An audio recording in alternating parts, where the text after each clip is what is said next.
We've traveled north, we've traveled south. So I would love to know, Ada, where are the little, DNA strands from? Right. So the more information we can impart on African Americans to know where they're from, that curiosity, but it also means in money. It's a long trip, it's expensive, and so I would love to help for people to be able to make that journey much easier, because once they get here, they get it. And I'm sure many people that that are here for the first time come back more and more. Absolutely. Just going back to the castle and knowing that there was a church above whilst the slaves were in the dungeon with, feces, urine, all of that. How has that impacted you? Discussing Elmina Castle, and within the castle there is a church that was built by the Portuguese. First it was not a slave castle, and then of course what I found out, which our guide told us, that it was a Catholic priest who gave them the idea that, trading goods is one thing, but trading humans would be more beneficial for the workforce. And he named the Catholic priest, which I did not write down, but as a Catholic I was horrified. It was stunning that that was a suggestion from a religion that I grew up with, and that turned, because the question that one of my friends said, well, what was a change from the 1600s to the 1800s? Why did it change from goods to humans?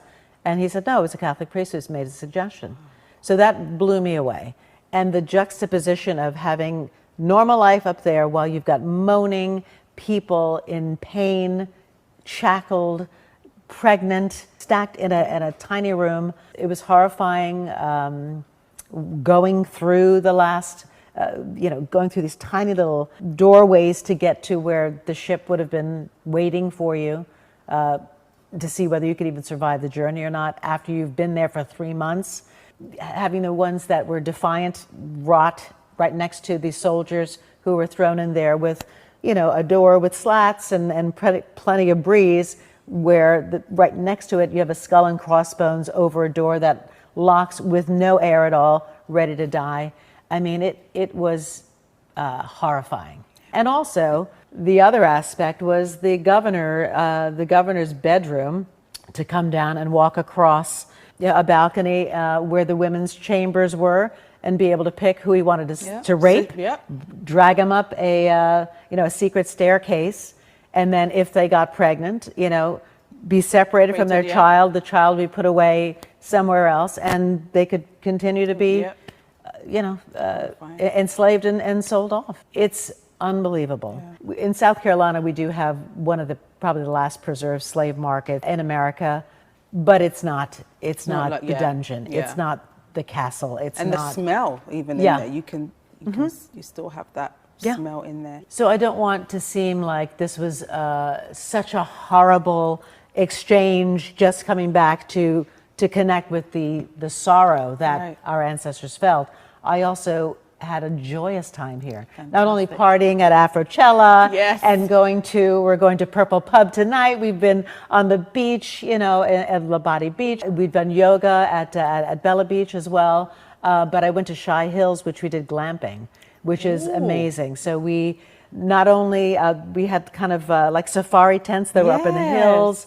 At 5:30, you could hear the birds start to tweet. Then we'd look at them, we'd see the green monkeys run past, and just watching the sunrise in a deep valley in Shy Hills, and just feeling kind of at one was amazing. And then we did this incredible hike where it wasn't just a hike, it was like hike and ropes and and bats, and it was organic, it was adventurous. But the terrain was beautiful and welcoming, but also a challenge. And that's what this whole experience has been. Welcoming, challenging, adventurous, but also so warm. And the people are wonderful. And we notice that most of the men are very soft-spoken and very, I would say, kind of romantic. Even though we're not having any love affairs, but we were like, the men are so beautiful and respectful. And I think a lot of, all we have is, crazy movies that pretend that there's an archetype that we assume that African men are, you know, of course, very strong, but Yeah. also very, I don't want to say chauvinistic, but Yeah. there are tropes and, Yeah. that we assume. Yeah. And it's been a wonderful, men are extremely intelligent, very helpful, but very soft-spoken. Very soft I love it. Yeah. But last, if somebody was to come to Ghana, how long do you think they should come? Because you're staying for like, what, 6-7 days? Yes. Do you think that's enough?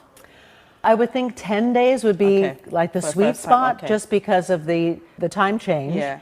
But also, most of the things that, Accra is fantastic. Aburi you can do in a day. Yeah. We went to Treasure Island, Oh, you know, yes. for New Year's Eve. I mean, You so were we've with spent a Boz? lot of time in the car driving back and forth. So I would love like a couple days where we didn't have to drive up and drive back in the same Yeah, day, yeah. trying to squeeze so much time in. So I said 10 days would be great. But I'm so glad that you came back. I'm so glad that you are thinking of doing something already. We're doing planning. business. Yeah, we are doing business here. She's already planning to do stuff here. But just before you go, I want to know from you, what has been your proudest moment? Because your journey has been very inspiring, as I mentioned. For you, what has been that moment for you in your journey? I don't look back and say I'm the most proud of anything.